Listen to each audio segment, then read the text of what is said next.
Bien, buenas tardes. Primero para agradecer a los organizadores, a la Procuraduría General de la Nación, en la persona de don Fernando Carrillo, quien evidentemente se ha constituido en todo un líder en esta tarea de transformación digital de la Procuraduría y con impacto sustancial en el sistema de justicia colombiano.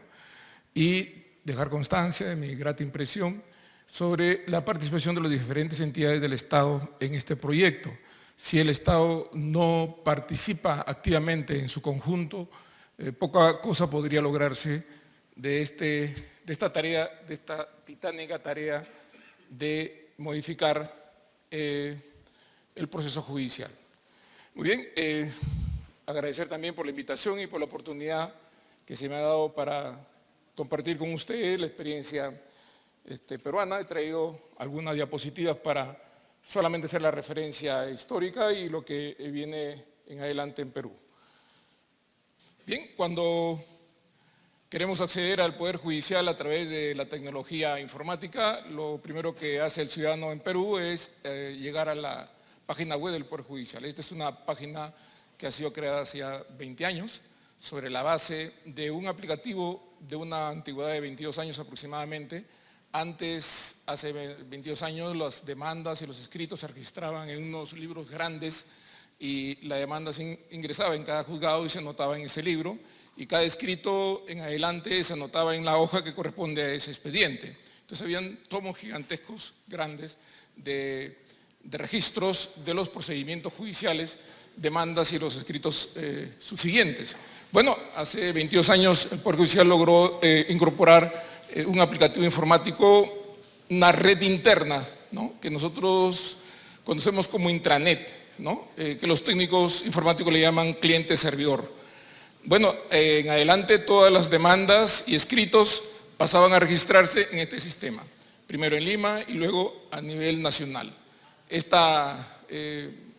software, este aplicativo informático, permitió la base de información para que esta página web pueda tener, digamos, la información de alcance a los ciudadanos. Ha ido creciendo.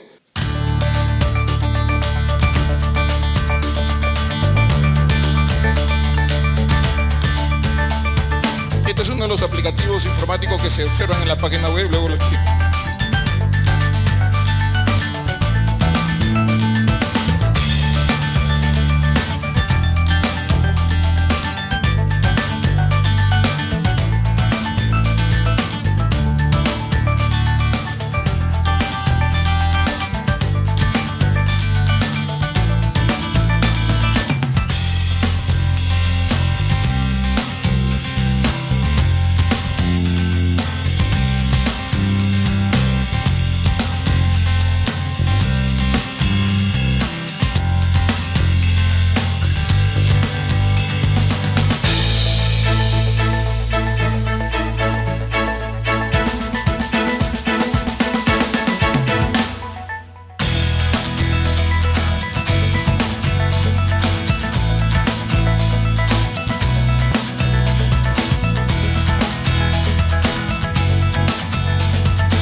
Bien, esa es la página web. Lo que ustedes han visto es una rápida, un video sobre 4 links que aparecen en la página web del Poder Judicial. La consulta de expedientes judiciales, el ciudadano común y corriente puede acceder a través de este link que aparece en uno de los listados de la página web, la ruta de su expediente judicial desde que empieza hasta el momento en que la consulta. No es expediente electrónico, simplemente es el expediente físico cuya data está siendo transmitida a la página web para que el interesado pueda ver el estado en que se encuentra su expediente. Escrito número 1, presentado en tal fecha, resolución número 1, admítase la demanda, etc.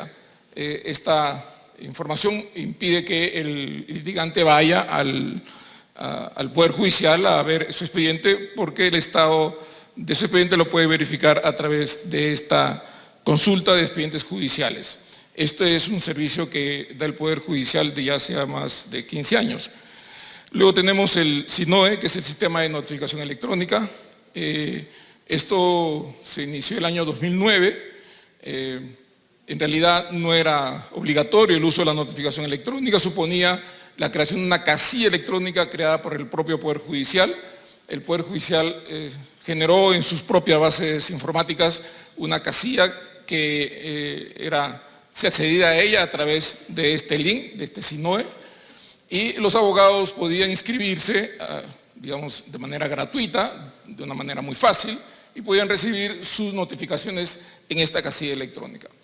Hasta el año 2014 había un uso muy reducido de esta casilla electrónica debido básicamente a que, digamos, preferían recibir la notificación física.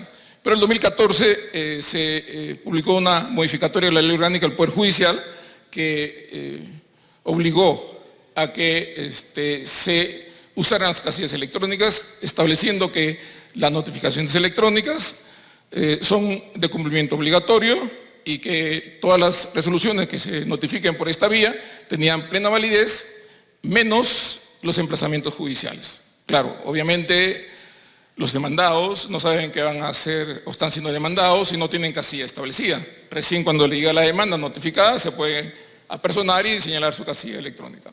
Pero el resto de las resoluciones judiciales sí tenían que ser notificadas electrónicamente. Bueno, esto hizo que se incremente el uso de las casillas. En 2015 se incrementaron casi a un 30% el uso a nivel nacional y recientemente tenemos ya un consumo de casillas electrónicas, cerca de 80.000 casillas electrónicas y notificaciones de los procesos judiciales, alrededor de 15 millones de notificaciones electrónicas en los últimos 9 años. Ojo que no estoy hablando de expediente judicial electrónico, estoy hablando del expediente físico en la que se ha agregado a este aplicativo cliente-servidor intranet un acceso web para la notificación electrónica, donde por supuesto hay ya firma electrónica. Y luego tenemos el sistema de remates judiciales electrónicos. Bueno, esta es una herramienta electrónica promovida por los propios jueces ante la existencia de una mafia en las salas de remates. Fue copada por un grupo conocido en Perú como los chicheros. Estas personas, en base a la extorsión física o económica, hacían que los postores que podían hacerle competencia abandonen la sala de remates y puedan ellos estar solos y adquirir los bienes subastados al precio base. En el Perú el precio base para las subastas es 2/3 del valor de la tasación. Es decir, los inmuebles podían adquirirse a un precio bastante bajo. Esta mafia había tenido tanta predominancia en estos escenarios que incluso cuando se producía el remate, ellos ya habían vendido anticipadamente los departamentos que iban a subastarse en ese momento. Y estaban, por supuesto, un poco conectados con los martilleros. Hubieron muchas dificultades, denuncias, remates anulados, hasta que los propios jueces, en coordinación con los informáticos del Poder Judicial, idearon este aplicativo para hacer que las subastas sean en línea, es decir, sean a través de Internet. En la actualidad, en los últimos 2 años, se han producido más de 4.000 remates electrónicos a través de esta vía y, por supuesto, ha desaparecido esta mafia, proporcionándole a los litigantes no solo transparencia, sino también seguridad de que por lo menos el demandante podrá tener un ingreso suficiente para cubrir la deuda que tiene el demandado y eventualmente el demandado podría tener un remanente si es que la deuda, digamos, no es tan grande como el valor del remate obtenido y tener, por supuesto, una cantidad de dinero que podría venirle bien. Este Remaju está en la fase piloto, funciona en la capital, pero se está extendiendo a nivel nacional. El resto de los links que ustedes ven en esta página web, que se hace a través de ese www.pj.gov.pe, son información y por supuesto algunos se servicios que el Poder Judicial da a la ciudadanía. Por ejemplo, el registro de antecedentes judiciales se puede obtener por vía electrónica el certificado de antecedentes judiciales. Si es que alguna persona ha tenido alguna condena, aparece el registro, o alguna entidad pública desea acceder a este registro, puede accederlo a través de la página web. Recuerdo hace poco el Ministerio de Educación solicitó al Poder Judicial que le proporcionara un listado de cerca de 600.000 nombres para poder establecer si es que estas personas habían sido condenadas por violación o por terrorismo. Por supuesto que esta información estaba ahí. Lo que se hizo fue entregarle los canales de acceso para que ellos puedan tener la información de manera directa y sistematizarla por ellos mismos. No fue necesario que el Poder Judicial proporcione el listado, sino que el propio Ministerio de Educación podía hacerlo accediendo a este link. Bueno, y el resto son servicios que el Poder Judicial brinda, información sobre las comisiones que funcionan al interior del Poder Judicial vinculadas con las actividades extrajurisdiccionales, ¿no? Comisión de Género, Comisión de Medio Ambiente, Comisión de equipos técnicos de implementación de la nueva Ley Procesal de Trabajo, el equipo técnico de implementación del Código Procesal Penal que se introdujo en nuestro país hace algunos años, en la que se ha pasado del proceso escrito al proceso oral, etc. Esta es la ruta que ha tenido en nuestro país el proceso judicial con uso de la tecnología. Ya he mencionado algunos de ellos, yo podría solo agregar dos adicionales. El embargo electrónico, comentábamos hace unos minutos, este embargo electrónico a las cuentas que tienen los deudores en los bancos fue resultado de una necesidad imperiosa a iniciativa de los propios jueces. Resulta que en el modelo tradicional del proceso civil, el embargo en forma de retención que deberían producirse en las cuentas bancarias que tienen los deudores en los bancos, se hacía a través de un acta que se llama acta de toma de dicho, donde el secretario se constituye en entidad bancaria ante el funcionario designado por el banco, se levanta un acta y se le notifica la retención sobre una cuenta determinada.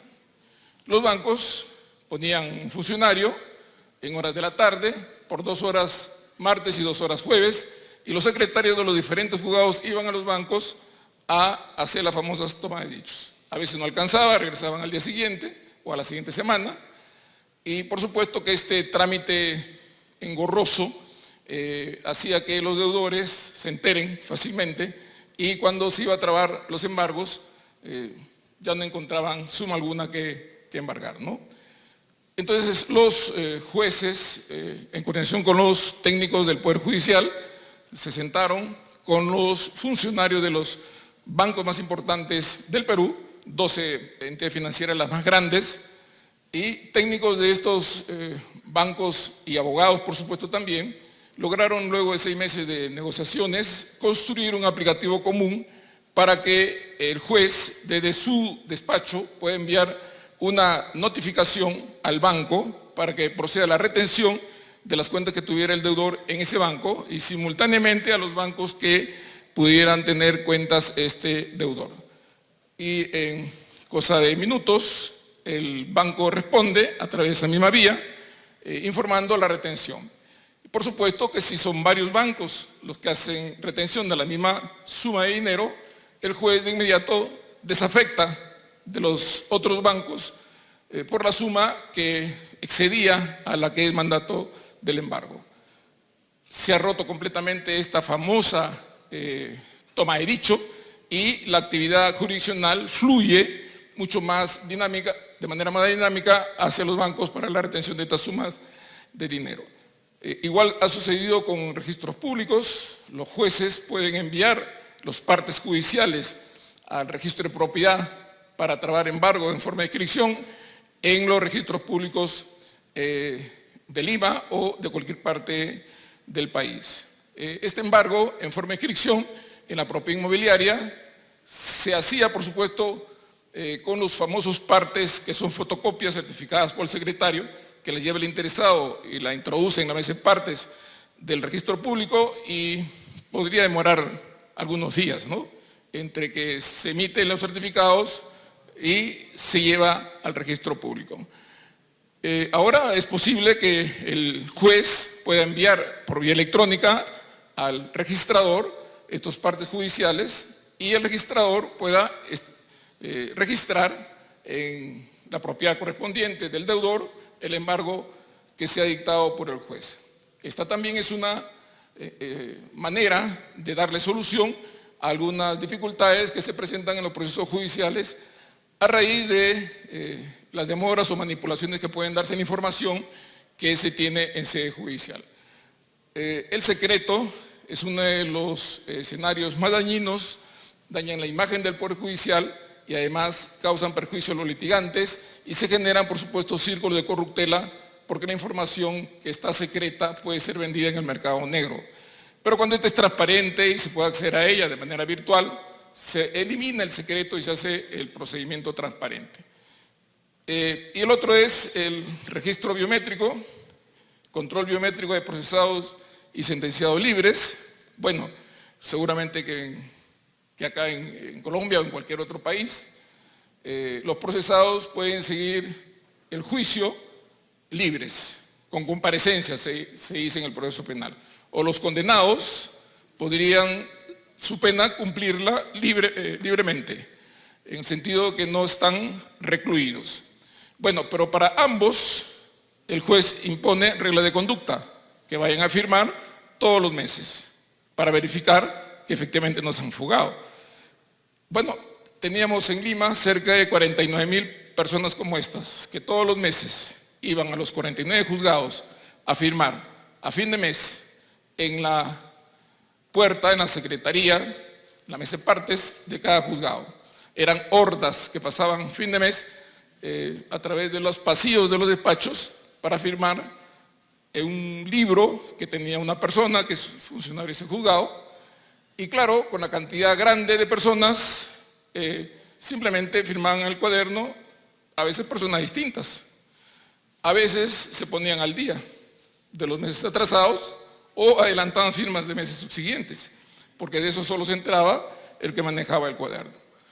Bueno, lo que se ha hecho es que ya no van a ir a los despachos, van a ir a un ambiente especialmente diseñado para ello y con su huella registran su asistencia todos los meses, pero no todos los fines de mes, sino todos los meses a lo largo del mes, según un cronograma establecido en los 30 días o los 20 días útiles del mes, según el último dígito de su documento de identidad.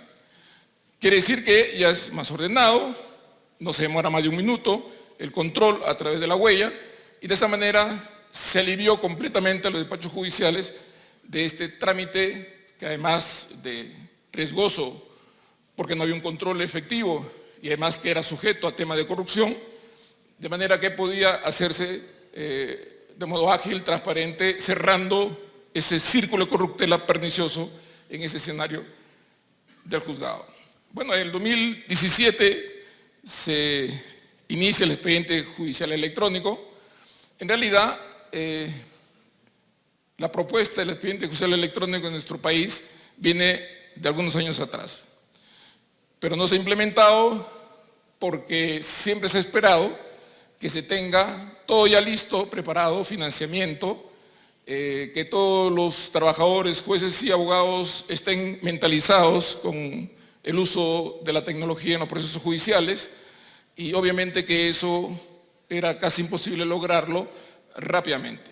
Entonces en el 2017 el presidente del Poder Judicial dispuso que se inicie un piloto del expediente judicial electrónico y se dio 6 meses, de enero del 2017 a junio, para la creación de un aplicativo informático que es Mesa de Partes Electrónica. La Mesa de Partes Electrónica permite que cualquier persona pueda enviar desde su domicilio una demanda o escritos al órgano jurisdiccional. Esta es una apuesta en piloto para que los abogados puedan acceder a ella virtualmente.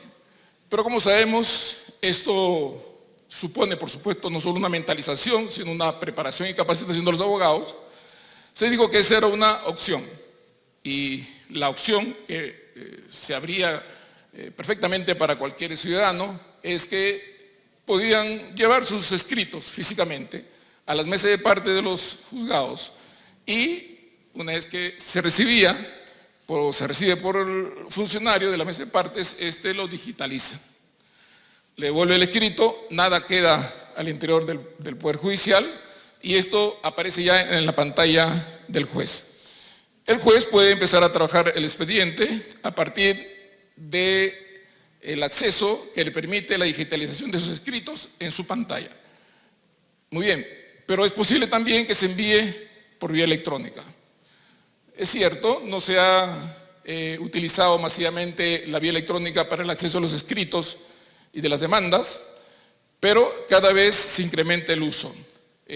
No tenemos una ley de expediente judicial electrónico, este es un piloto, pero sí está preparado el proyecto, se ha alcanzado al Ejecutivo el proyecto y además se ha presentado para que el Ejecutivo lo haga llegar al Congreso de la República. Esta política del Poder Judicial es institucional en el sentido de que desde las altas autoridades del Poder Judicial se han establecido planes para el uso de la tecnología y el uso, por supuesto, del expediente judicial electrónico en el marco del conjunto de cambios que se están empezando a hacer en el Poder Judicial de manera progresiva. Uno de los elementos necesarios para poder hacer uso de la tecnología es la mejora de los procesos. Como bien se ha dicho acá, la tecnología no es el objetivo, es un instrumento, es un medio. Hay que mejorar los procesos, la mejora de los procesos va a permitir que la tecnología pueda repotenciarse, pueda ser mejor aprovechada. En el Poder Judicial, en los últimos años, los procesos judiciales han mejorado. Se ha caminado desde el proceso escrito hacia el proceso oral, no solamente en el proceso penal, sino en el proceso laboral. El que ha estado un poco abandonado en este tema es el proceso civil, que ha devenido en un proceso escrito y ha complicado los tiempos, ha complejizado el proceso.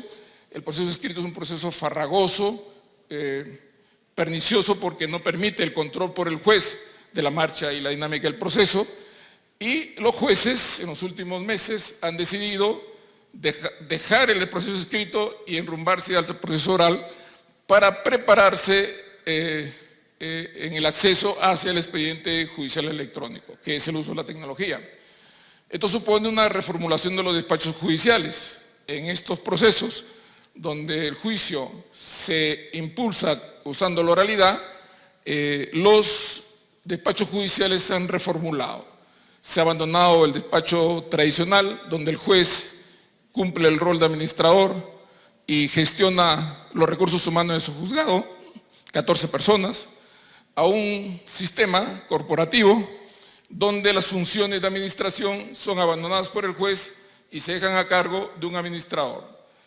Y se deja al juez para que se dedique exclusivamente a las labores jurisdiccionales. Las audiencias, preparación de audiencias, la sentencia, están a cargo exclusivamente del juez. El personal que presta apoyo a la labor del juez está a cargo de un administrador. Esto solo es posible siempre y cuando la tecnología permita hacer el reparto de las funciones de forma aleatoria, usando en este caso la tecnología. Entonces la organización de los despachos cambia. Es la única manera precisamente de que el proceso se agilice. No es que la tecnología viene, se implanta en un proceso complejo y lo que va a hacer es que la complejidad va a pasar del expediente físico al tecnológico. Y la idea es que el proceso judicial pase al proceso electrónico con una dinámica sencilla, con una dinámica ágil y que le permita el uso de la tecnología de manera mucho más eficiente. Luego tenemos algo que es importante, gestión de cambio, ya se ha dicho acá, no voy a insistir, y comunicación, que es fundamental para transmitir ante los ciudadanos estos cambios importantes en el sistema de justicia. Esa es la ruta del expediente judicial electrónico, empezó el 2017 y bueno, en noviembre del año pasado el Banco Mundial firmó con el Estado peruano un contrato de préstamo para financiar el escalamiento nacional del expediente judicial electrónico. El expediente judicial electrónico deja de ser un piloto y se escala a nivel nacional. El convenio firmado en noviembre del año pasado está para implementarse en los próximos 5 años. Ese es el listado de las actividades que se tendrían que hacer en todo ese periodo de tiempo. Son los beneficios que tiene el expediente electrónico: ahorro de tiempo y dinero al justiciable, reducción de costos de papel y suministros, en el impacto ecológico, por supuesto, porque esto afecta también, el uso del papel afecta la ecología en la medida en que se consumen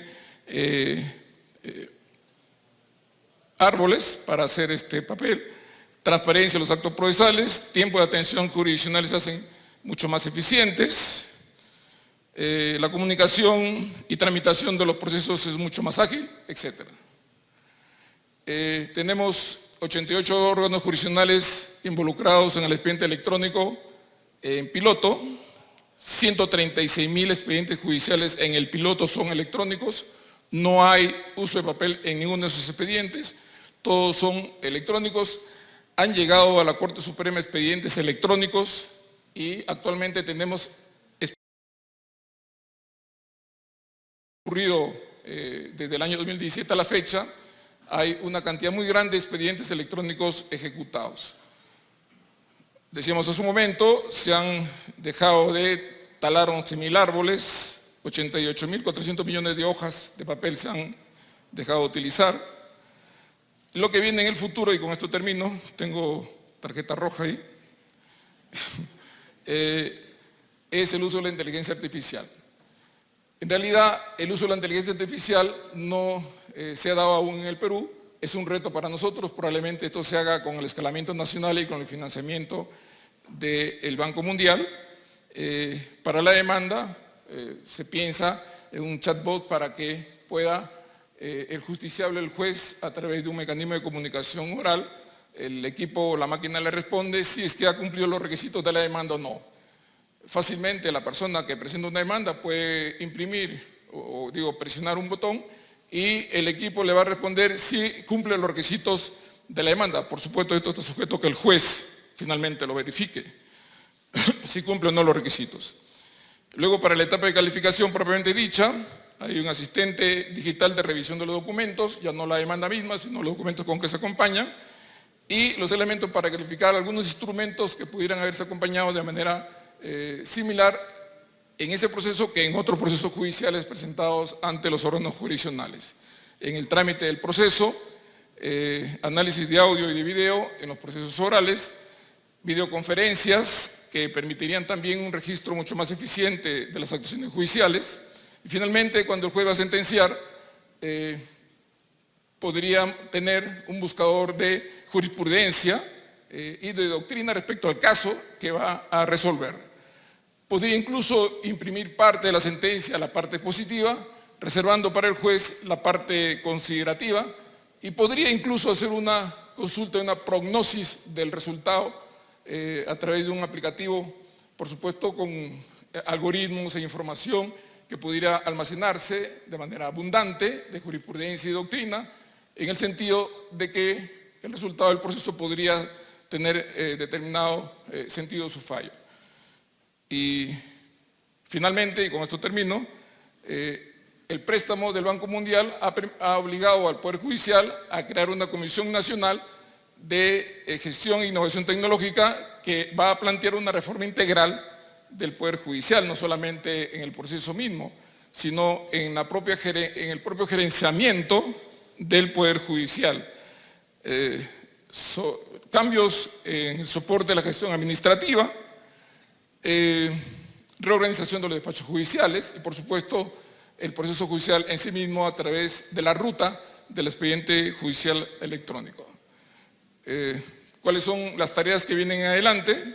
Primero, tendría que migrarse de esta plataforma, de este aplicativo que acabamos de mencionar hace un momento, que es un intranet, cliente-servidor, que es poco dinámico, a un aplicativo informático web que permite, por supuesto, una información más eficiente y una gestión más eficiente del proceso judicial. Un mapeo nacional de los procesos judiciales para aplicar la tecnología web a nivel nacional y un desarrollo permanente de actividades de monitoreo y evaluación de los avances del proyecto. Todo esto, por supuesto, con miras a un trabajo para los próximos 4 o 5 años. Muchas gracias.